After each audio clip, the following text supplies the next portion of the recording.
नमस्कार दोस्तों, एग्जाम लोक में आप सभी लोगों का बहुत बहुत स्वागत है। आज हम स्टार्ट कर रहे हैं भारतीय राष्ट्रीय आंदोलन के नेक्स्ट पार्ट, 5वां पार्ट है यहाँ।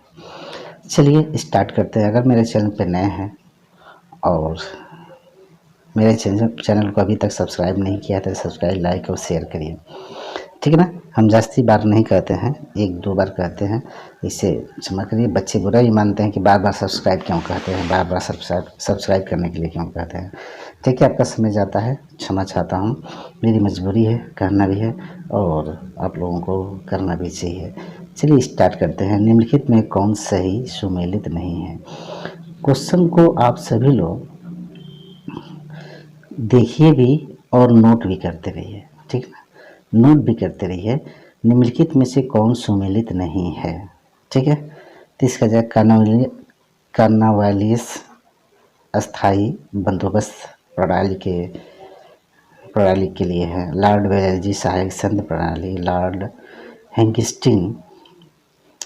हेस्टिंग द्वितीय अगला मराठा युद्ध, लॉर्ड विलियम बेंटिंग 1829 का 17वां रेगुलेशन।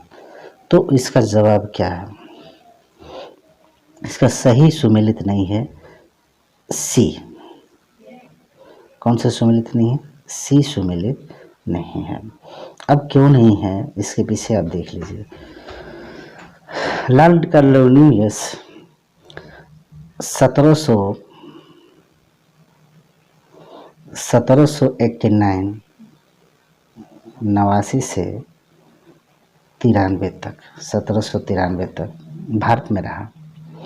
भू राजस्व बोर्ड का गठन किया था। भू राजस्व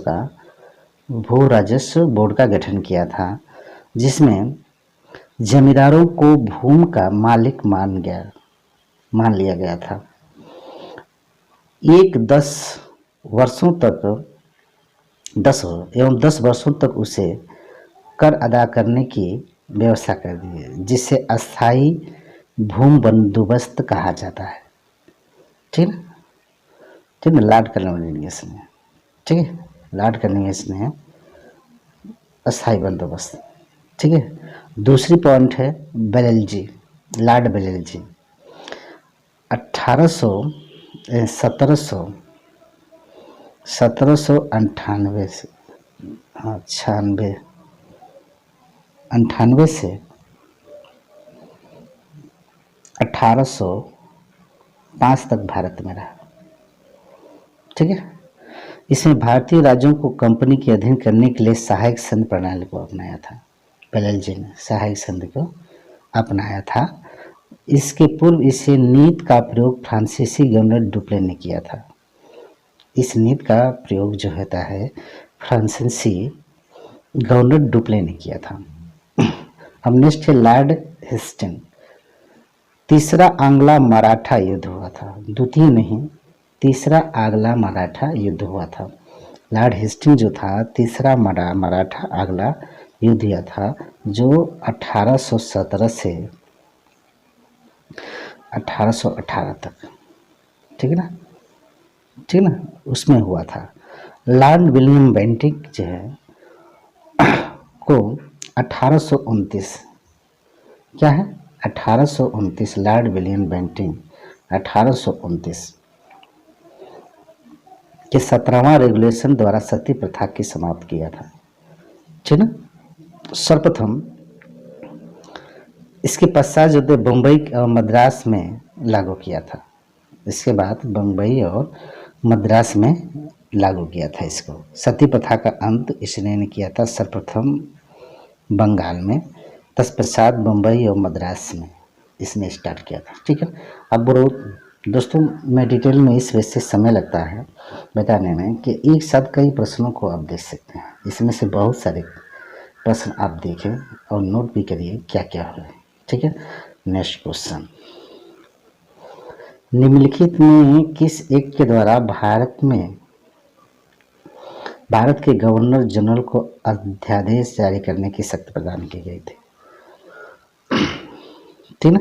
भारत को तो chartered act 1888, Indian council 1861, Indian council act 1892, Indian council act 1909, तो यहाँ जवाब है इंडियन काउंसिल 1861, ठीक ना।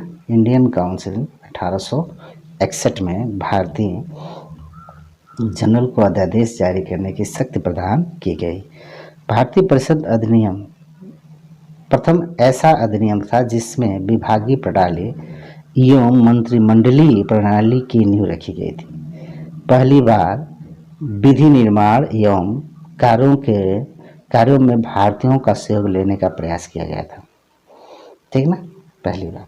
नेक्स्ट क्वेश्चन है आपका, अंग्रेजों द्वारा रैयतवाड़ी बंदोबस्त लागू किया गया था बंगाल प्रेसिडेंसी में, मद्रास प्रेसिडेंसी में, बम्बई प्रेसिडेंसी, मद्रास प्रेसिडेंसी और बम्बई प्रेसिडेंसी में। इसका जवाब है क्या, इसका पहली बार रैयतवाड़ी व्यवस्था लागू किया गया था मद्रास प्रेसिडेंसी और बम्बई प्रेसिडेंसी। इसको कौन ने, थॉमस मुनरो ने, यानी रैयतवाड़ी व्यवस्था किसने किया था, थॉमस मुनरो ने। किसने किया था, खेती जोतने वाले से सीधे लगान लेने की व्यवस्था रैयतवाड़ी व्यवस्था। खेती जोतने वालों से सीधे लगान लेने की व्यवस्था को ही क्या कहते हैं, रैयतवाड़ी व्यवस्था कहा जाता है। जो कुल उपज की 30 से 55% 30% थी। मद्रास के तत्कालीन गवर्नर जनरल थॉमस मुनरो तथा कैप्टन रीड ने इस व्यवस्था को लागू किया था। किस, थॉमस मुनरो और कैप्टन रीड ने, मुनरो, थॉमस मुनरो और कैप्टन रीड ने, पूरा नहीं लिख रहा हूँ इतनी, यहाँ कैप्टन रीड ने इस व्यवस्था को लागू किया गया था। नेक्स्ट है, किस सन में, 1792 में। कब व्यवस्था लागू की गई थी, 1700, ठीक है।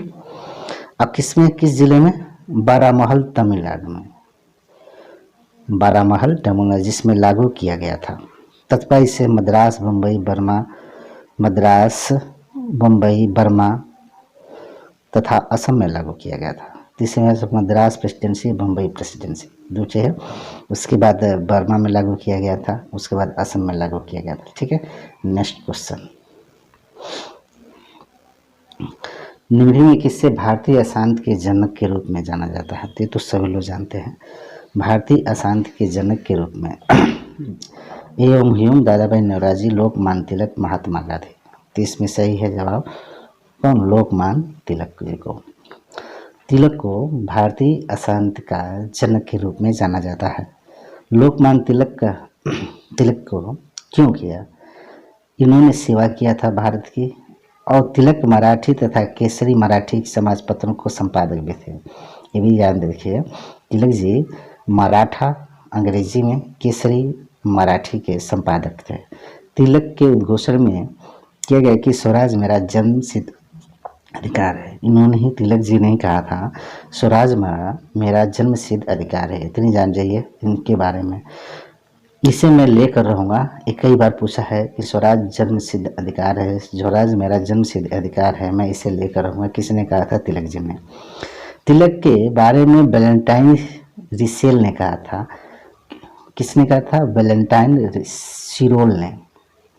कौन था, वैलेंटाइन तो जानते हैं, सिरोल ने कहा था कि ये लाइन किसकी है, भारतीय अशांति के जनक। किसने कहा था, सिरोल ने। वे भारतीय अशांति के जन्मदाता हैं। तिलक ने Antarctica, home of the Vegas एवं गीता रहस्य प्रस्तुत ग्रंथों का प्रणयन भी किया है, ठीक ना। और 1920 में बम्बई में तिलक की मृत्यु हुई थी। 1920 में बम्बई में तिलक जी की क्या हुआ थी, मृत्यु हुई थी। नेक्स्ट देखिए, ठीक है। नेक्स्ट, निम्नलिखित में से किस आंदोलनों से गांधी जी संबंधित नहीं थे। गांधी जी किस आंदोलन से, खिलाफत आंदोलन, व्यक्तिगत सत्याग्रह आंदोलन, भारत छोड़ो आंदोलन, स्वदेशी आंदोलन। तो इसका जवाब है स्वदेशी आंदोलन। स्वदेशी आंदोलन कब चला था, 16 अक्टूबर 1905 जब बंगाल का विभाजन हुआ था तो समूचे बंगाल में शोक दिवस मनाया गया था तथा स्वदेशी एवं बहिष्कार आंदोलन को संपूर्ण भारत में चलाया गया, ठीक ना, जिसमें तिलक, लाला लाजपत राय, अरविंद घोष आदि नेताओं ने प्रारंभ किया था, ठीक ना। इसमें स्वदेशी बोधम समिति के संस्थापक अश्विनी कुमार दत्त का महत्वपूर्ण योगदान था। यानी गांधी जी इसमें नहीं थे। इस आंदोलन में, स्वदेशी आंदोलन में 1905 में जो हुआ था तो उसमें लाला लाजपत राय, तिलक जी, अरविंद घोष आदि नेताएं थे, ठीक है। नेक्स्ट क्वेश्चन, 1915-16 में होम रूल लीग आरंभ की गई थी। किसके नेतृत्व में? किसके नेतृत्व में पूछ रहा है? तिलक एवं एनी बेसेंट के, तिलक एवं अरविंद घोष के, तिलक एवं लाला लाजपत राय के, तिलक एवं बिपिन चंद्रपाल के। तो इसका जवाब है तिलक एवं एनी बेसेंट के रूप में। तिलक एवं होम रूल आंदोलन, जिसका उद्देश्य था ब्रिटिश साम्राज्य के अधीन रहते हुए एवं संवैधानिक तरीके से स्वशासन को प्रारंभ किया जाए, कि इसके प्रमुख नेता जो थे बाल गंगाधर तिलक, श्रीमती एनी बेसेंट। तिलक ने स्वशासन प्रणाली हेतु 28 अप्रैल 1916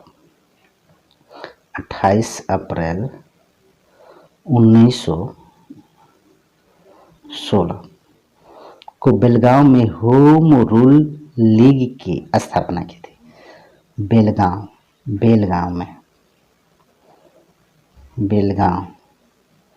बेलगांव में होम रूल की स्थापना की थी, ठीक है। इसके द्वारा स्थापित लीग का प्रभाव कर्नाटक, महाराष्ट्र, मध्य प्रदेश एवं बरात तक फैला हुआ था। एनी बेसेंट ने भारत में आयरलैंड की तरह सितंबर 1916 ने मद्रास में होम रूल की स्थापना तथा जॉर्ज अरुंडेल को इसका सचिव बनाया था, ठीक है ना। इतना याद रखिए, इम्पोर्टेंट है। कांग्रेस के निम्नलिखित नेताओं में से कौन एक पूर्ण रूप से कैबिनेट मिशन योजना के पक्ष में था? कैबिनेट मिशन योजना के पक्ष में था। तो इसका सही जवाब है जवाहरलाल नेहरू, मौलाना अब्दुल कलाम, महात्मा गांधी, सरदार पटेल। तो सरदार पटेल थे, ठीक है। नेक्स्ट क्वेश्चन है, आचार्य विनोबा भावे किस आंदोलन में भाग लेने के लिए प्रथम बार गिरफ्तार हुए थे? तो इसका सही जवाब है आपका बारडोली आंदोलन, चंपारण आंदोलन, सविनय अवज्ञा आंदोलन, असहयोग आंदोलन। तो सविनय अवज्ञा आंदोलन के दौरान विनोबा भावे गिरफ्तार हुए थे। नेक्स्ट है, जालियांवाला बाग अमृतसर में हुआ था ना, हत्याकांड के लिए उत्तरदायी जनरल डायर को निम्नलिखित किसने मार दिया था? तो सभी मालूम है, ठीक है ना, ऊधम सिंह ने। इसका जवाब क्या होगा?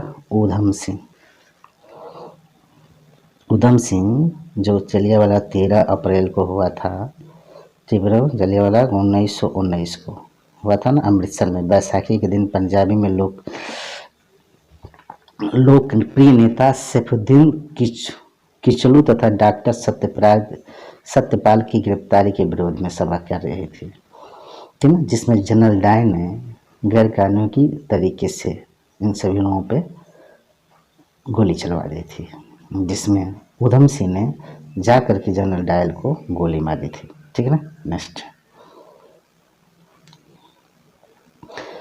स्वतंत्र भारत के लिए संविधान की रचना हेतु संविधान सभा का विचार निम्न में से सर्वप्रथम प्रस्तुत किया किसने? स्वराज पार्टी ने 1935 में, कांग्रेस पार्टी ने 1936 में, मुस्लिम लीग ने 1942 में, सर्वदल सम्मेलन ने 1946 में। इसका जवाब है क्या? कांग्रेस पार्टी ने 1936 में, 1936 में फैजपुर में, किसमें? फैजपुर में जवाहरलाल नेहरू की अध्यक्षता में हुआ था अधिवेशन, ठीक है। भारत सरकार के अधिनियम को पूर्ण रूप से अस्वीकार कर दिया गया।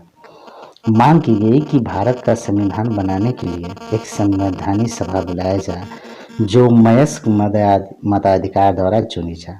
इसके अतिरिक्त कांग्रेस ने प्रस्तावित अपने 13 बिंदु को इस कार्यक्रम के लिए बनाया था, जिसमें कृषि संबंधित कार्यक्रम के अतिरिक्त किराया भूमिकर सिंचाई की दर, कृषि ऋण से राहत, भूमि मजदूरों का वेतन और कृषक संघों की मान्यता देने की बात की गई थी।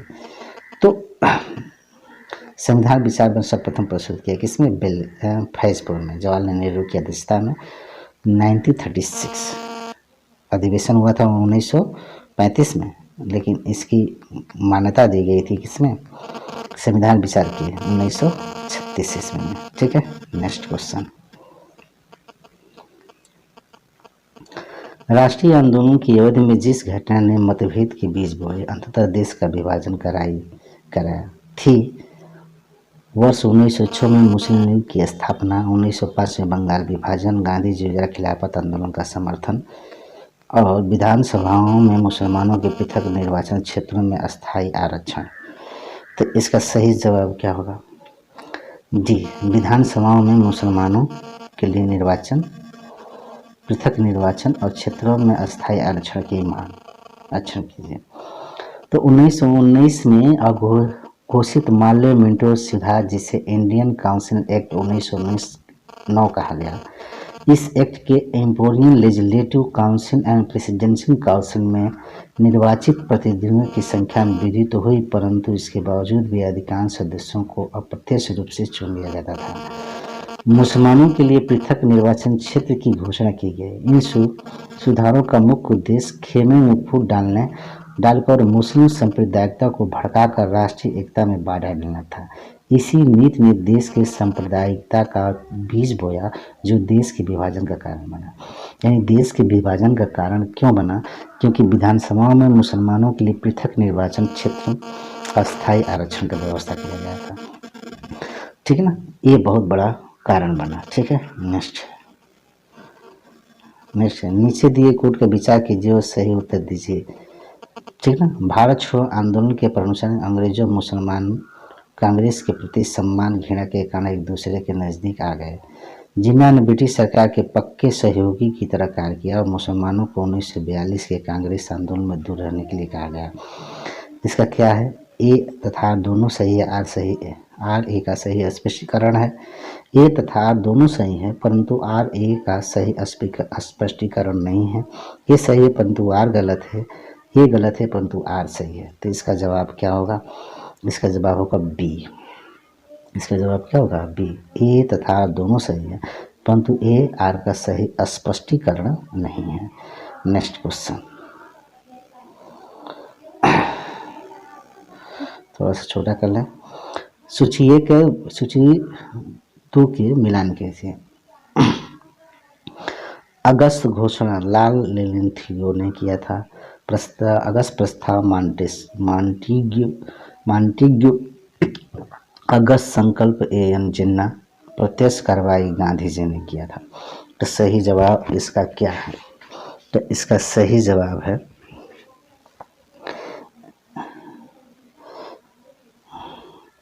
ए का दूसरा हो जाएगा। अगस्त घोषणा मांटेस्को ने किया था। ठीक है, और बी का होगा एक पहला। ठीक है, सी का चौथा होगा गांधी जी ने अगस्त संकल्प, और प्रत्यक्ष कार्यवाही जो होगा वो तीसरा है एएम जिन्ना। तो इसका किस में है, ए में है। ठीक है, नेक्स्ट क्वेश्चन। अब इसका है सोशलिस्ट पार्टी CR दास। सोशलिस्ट पार्टी CR दास नेक्स्ट क्वेश्चन है उसी तरह का। सोशलिस्ट पार्टी CR दास, communist party Ram Manohar Lohia, Swaraj party लाला हृदयलाल, गदर पार्टी PC जोशी। तो इसमें से कौन सा सही है, कौन सा मिलान सही है, तो इसका सही जवाब क्या होगा, इसका सही जवाब देखिए, इसका सही जवाब है ए का दूसरा हो जाएगा।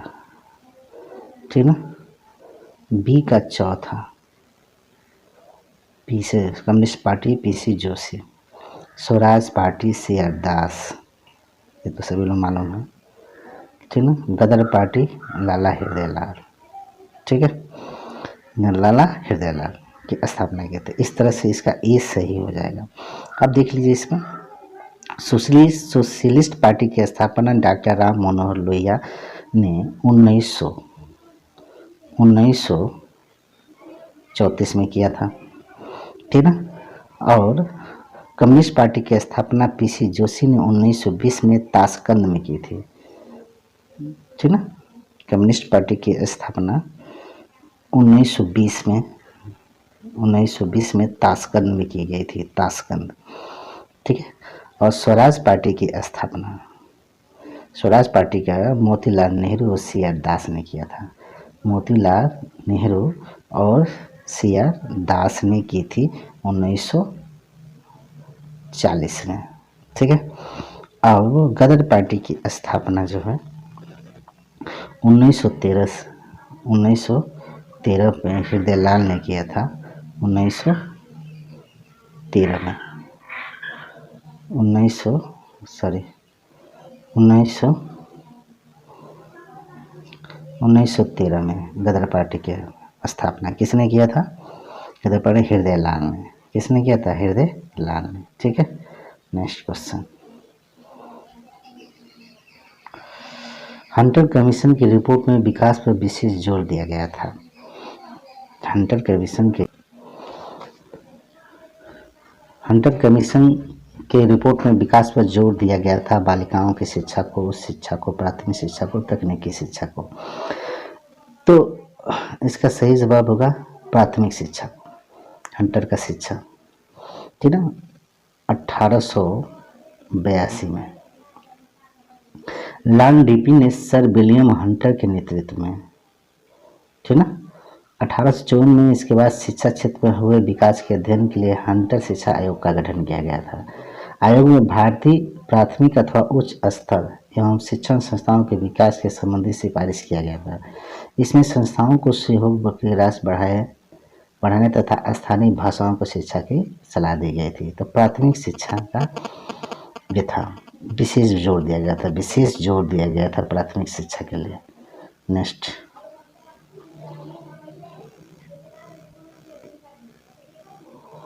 निम्नलिखित में जिससे एक शासन ने ईस्ट इंडिया कंपनी की दीवानी प्रदान की थी वह था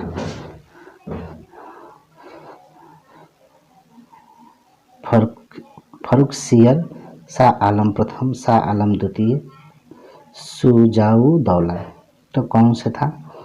तो इसका जवाब होगा सी, शाह आलम द्वितीय। 12 अगस्त 1765 में 12 अगस्त 1765 में मुस्लिम सम्राट शाह आलम द्वितीय के से लॉर्ड क्लाउ ने इलाहाबाद की संधि की शर्तों के अनुसार बादशाह ने बंगाल, बिहार, उड़ीसा की दीवानी अंग्रेजों को सौंप दी थी। साथ ही एक फरमान जारी कर नजमुद्दौला को बंगाल, बिहार, उड़ीसा का नवाब स्वीकार कर लिया। अंग्रेजों ने बादशाह को 26 लाख रुपये वार्षिक पेंशन देने का वादा किया था, ठीक ना। शाह आलम द्वितीय ने बंगाल की निम्नलिखित फैक्ट्रियों में से एक जो पुर्तगालियों द्वारा स्थापित की थी वह थी, बंगाल की निम्नलिखित फैक्ट्रियों में से एक जो पुर्तगालियों द्वारा स्थापित की गई थी वह थी क्या? बंदेल, तिनसुरा, हुगली, श्रीरामपुर। तो इसका सही जवाब होगा सी, हुगली। पुर्तगालियों ने बंगाल में सर्वप्रथम फैक्ट्री की स्थापना हुगली नामक स्थान पर की थी और 1505 में फ्रांसीसियों के अल्मीड़ा प्रथम पुर्तगाली वायसराय बनाकर भारत आया। तत्पश्चात अल्बुर्क वायसराय बना। इसके पश्चात नूनों के कुन्हा वायसराय बना, जिसमें सेंथोमा, मद्रास, हुगली, बंगाल, दीव, काठियावाड़ में पुर्तगाली बस्तियों की स्थापना की।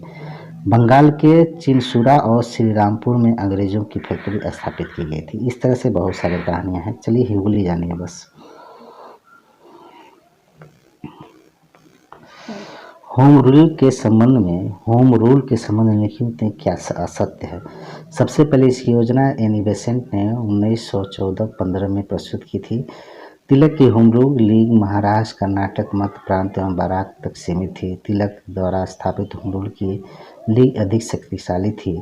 तिलक और एनी बेसेंट के मतभेद के उपरांत भी दोनों लोग बने रहे। तो इसका सही जवाब असत्य है। तो इसका सही जवाब है डी, ठीक ना। नेक्स्ट क्वेश्चन, भारत में द्वैत शासन प्रारंभ किया गया था। भारत में द्वैत शासन गवर्नमेंट ऑफ इंडिया एक्ट 1835 से मार्लो मिंटो सुधार में मैंटफोर्ड सुधार से साइमन कमीशन आयोग से योजना से। इसका सही जवाब है मांटू सुधार से, मांटफोर्ड सुधार से। मांटफोर्ड सुधार द्वैत शासन 1919 के एक्ट से सबसे महत्वपूर्ण परिवर्तन प्रांतीय प्रशासन में आया, जो मांटफोर्ड सुधार का परिणाम था। मांटफोर्ड सुधार ने कहा कि प्रांतों में पहले उत्तरदायी सरकार स्थापित करने के लिए कदम उठाए जाने चाहिए, जिसमें हमें अपने उत्तरदायित्व को ध्यान में रखते हुए उन्हें अधिकाधिक उत्तरदायित्व वैधानिक तथा प्रशासनिक सत्ता देनी होगी। ठीक है, इसने कहा था। ठीक है, मांटू सुधार था द्वैत शासन। पूना पैक्ट पर हस्ताक्षर के गांधी जी लॉर्ड इरविन ने, गांधी जी अम्बेडकर, गांधी जी सुभाष चंद्र बोस ने, तो सभी लोग मालूम होगा, गांधी जी और अम्बेडकर ने, गांधी जी और अम्बेडकर ने इसे किया था। अब यहाँ पूना पैक्ट कब हुआ था? 27 सितंबर 1932 को। 27 सितंबर 1932 को गांधी जी और अम्बेडकर के मध्य पुराना समझौता, जिसे पूना एक्ट कहते हैं। इसके अनुसार दलित वर्गों के पृथक निर्वाचन व्यवस्था समाप्त कर विधानमंडल में दलितों की आरक्षित सीटों की संख्या 71 से बढ़ाकर 147 किया गया था। ठीक ना, 71 से बढ़ाकर 147। इसके तहत केंद्रीय असेंबली में आरक्षित सीटों की संख्या 18% की गई थी। पूना पैक्ट का ये कारण था, इतनी आप लोगों को जानना होगा। यानी क्या था? इसका सही जवाब होगा आपका गांधी जी और अम्बेडकर के मध्य। इसके गांधी जी और अम्बेडकर के मध्य। Next question, British House of common का चुनाव जिस प्रथम भारतीय ने लड़ा वो था दादा भाई नौरोजी, गोपाल कृष्ण गोखले, फिरोज शाह मेहता, WC बनर्जी। तो भारत में धन निकासी के सिद्धांत की उद्घोषणा करने वाले भारत के वयोवृद्ध नेता, ग्रैंड ओल्ड मैन भी कहते हैं, किसको? Grand old man of India दादा भाई नौरोजी को नहीं कहते हैं ग्रैंड ओल्ड मैन। क्या कहते हो? ग्रैंड ओल्ड मैन भी कहते हैं, किसको? दादा है, या भारत के वयोवृद्ध, इसको वयोवृद्ध भी कहते हैं, किसको? दादा भाई नौरोजी को। ठीक, मैं लंदन में ईस्ट इंडिया एसोसिएशन की स्थापना की थी। ये 1892 से 1850 ब्रिटिश संसद के सदस्य रहे। तो ब्रिटिश हाउस ऑफ कॉमन का चुनाव जिस प्रथम भारतीय ने लड़ा था वो कौन थे? दादा भाई नौरोजी। ठीक है, नेक्स्ट क्वेश्चन, गदर आंदोलन की स्थापना की थी। गदर आंदोलन की अजीत सिंह ने, लाला हसनाज ने, लाला हृदय ने, सोहन सिंह भाखड़ा ने। तो इसका सही जवाब हृदय लाल ने, लाला हृदय लाल ने किए थे। हृदय लाल पंजाब के महान बुद्धिजीवी तथा प्रचंड अधिकारी थे और गदर दल के नेता थे। उन्होंने 1 नवंबर 1913 ईस्वी को संयुक्त राज्य अमेरिका के सैन फ्रांसिस्को नगर में गदर दल की गठन किया था। गदर दल का उन्होंने गुरुमुखी भाषा में गदर नामक एक पत्रिका के लिए जन जागृति पैदा करने का प्रयास किया। लाला हृदय लाल से प्रेरणा लेकर सोहन सिंह माखन ने 1913 में युगांतर आश्रम की स्थापना की थी। सोहन सिंह माखन ने युगांतर आश्रम की स्थापना की थी। नेक्स्ट क्वेश्चन,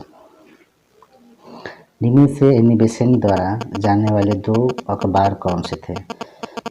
एनी बेसेंट द्वारा निकाले जाने वाले 2 अखबार कौन थे? वामन बिल, New India, New Hindu, the Aryans. तो एनी बेसेंट पहला और तीसरा, दूसरा और चौथा, तीसरा और चौथा। तो इसका सही जवाब होगा आपका ए। ठीक है, पहला और दूसरा, कॉमन बिल, न्यू इंडिया। ठीक है, भारत में 1917 में थियोसॉफिकल सोसाइटी यानी एनी बेसेंट की जान रही थियोसॉफिकल सोसाइटी की स्थापना की थी। प्रधान नहीं है इन्होंने। कब थी? 1933 में की थी। ठीक, न्यू इंडिया तथा इसमें 2 अखबार भी के होम रूल इन्होंने 1916 में होम रूल लीग की गठन किया था। कॉमन बिल और तथा न्यू इंडिया इनके अंग्रेजी में प्रकाशित की थी। इनका उद्देश्य भारतीयों में स्वतंत्रता के प्रति जागृति उत्पन्न करना था। ठीक है, नेक्स्ट क्वेश्चन। मराठी पाक्षिक बहिष्कृत भारत किसने आरंभ किया था? इसका है Bal Gangadhar Tilak, B R Ambedkar, B R Savarkar, Gopal Krishna Gokhale. इसका सही जवाब है बी आर अम्बेडकर ने। भारत में दलितों के अग्रगण्य नेता भारतीय प्रारूप समिति के अध्यक्ष बी आर अम्बेडकर नेहरू मंत्रिमंडल में विधि मंत्री थे। उन्होंने हरिजनों के उत्थान एवं उसके दुर्दशा से भारत को अवगत कराने के लिए बहिष्कृत भारत नामक मराठी पाक्षिक का प्रकाशन किया। पंडित बाल गंगाधर तिलक ने केसरी और मराठा पत्रिका निकाला। केसरी मराठी भाषा में होती थी। तो बहिष्कृत नामक किसने प्रारंभ किया था? बी आर अम्बेडकर ने।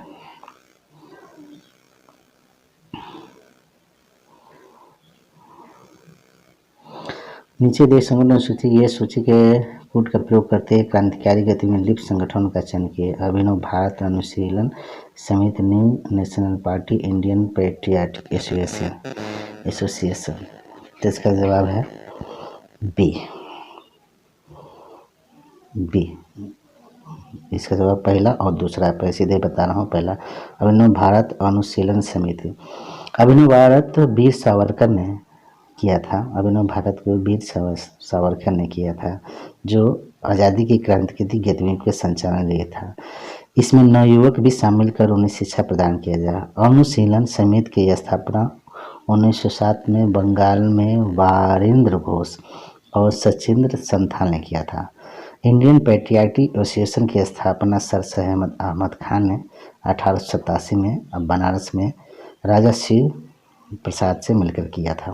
30 तरह से कंफर्म हो गया। ठीक है, नेक्स्ट है 42। अतिवादियों तथा उदारवादियों के पुनर्मिलन की प्रक्रिया में प्रमुख शिल्पी निम्न में से कौन था? Annie Besant, A M Jinnah, madam Cama, Firoz Shah Mehta. इसका जवाब कौन सा होगा? इसका जवाब होगा आपका एनी बेसेंट। Next question. नीचे दी घटनाओं का कालानुरूप कोड से ज्ञात कीजिए। सविनय अवज्ञा व्यक्ति के सत्याग्रह, भारत छोड़ो आंदोलन, क्रिप्स मिशन। तो सविनय अवज्ञा आंदोलन जो होता है 1930 में, व्यक्तिगत सत्याग्रह 1940 में। ठीक है, भारत छोड़ो आंदोलन 1942 में। ठीक है, किया गया था। तो इसके बाद इसमें क्रम क्या होगा सही? तो ये इसका सही जवाब है 1 2 4 3। ठीक ना, 1 2 4 3। ये 42 में, और क्रिप्स मिशन भी 1942 में था। लेकिन अंतर क्या है, क्रिप्स मिशन 8 अगस्त को किया गया था। 8 अगस्त को भारत छोड़ो आंदोलन। नेक्स्ट,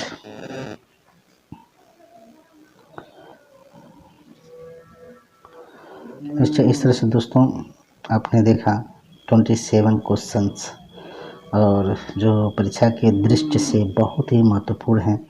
आपसे अनुरोध है कि अधिक से अधिक लोगों को हमारी बात को पहुंचाइए, और हमारे चैनल पर नए हैं तो इस लाइक और सब्सक्राइब और शेयर अवश्य करिएगा। बाय बाय, नमस्कार।